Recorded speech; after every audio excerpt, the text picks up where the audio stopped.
তো hey guys, কেমন আছো সবাই? আশা করি সবাই ভালো আছো। তো আজকেও নিয়ে চলে এসেছি আবার একটি মিনি ব্লগ। প্রতিদিন মিনি ব্লগ বানাতেই থাকবো। তো ঘুম থেকে উঠে মুখ টুক ধোয়ার জন্য রেডি হয়ে ব্রাশ করে লাগলাম মুখ ধুতে। টেনশন কিছুতেই কমছে না, যতই টেনশন হচ্ছে। দিন দিন এখানে বসেই আছি, বাড়ি যাওয়ার জন্য কোনো ব্যবস্থাই হচ্ছে না। তো দেখা যাক কারো কাছে হেল্প নিতে পারি কি না। হেল্প নিয়ে বাড়ি যাওয়ার চেষ্টা করব। 3 বছর হয়ে গেল ব্যাঙ্গালোরে কাটাচ্ছি।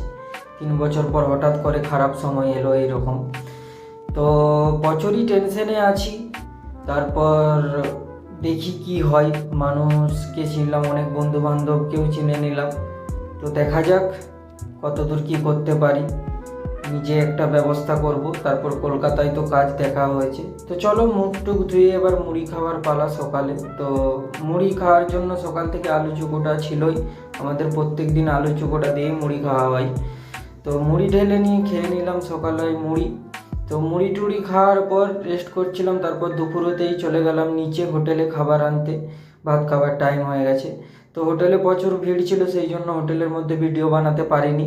তো হোটেল থেকে খাবার নিয়ে চলে এসেছি আবার রুমে। চলো যা যাক রুমে। তো রুমে এসে খাবার বেড়ে নিয়েছি, ডাল সবজি এসব দিয়ে খাবার। তো খেয়ে টেয়ে নিলাম। তো আজকে এখনও স্নান করা হয়নি, আজকে স্নান করবো না, শরীরটা একটু খারাপ। তারপর খেয়ে টেয়ে বসে পড়ি রেস্টে। তো এই ব্লগটা এই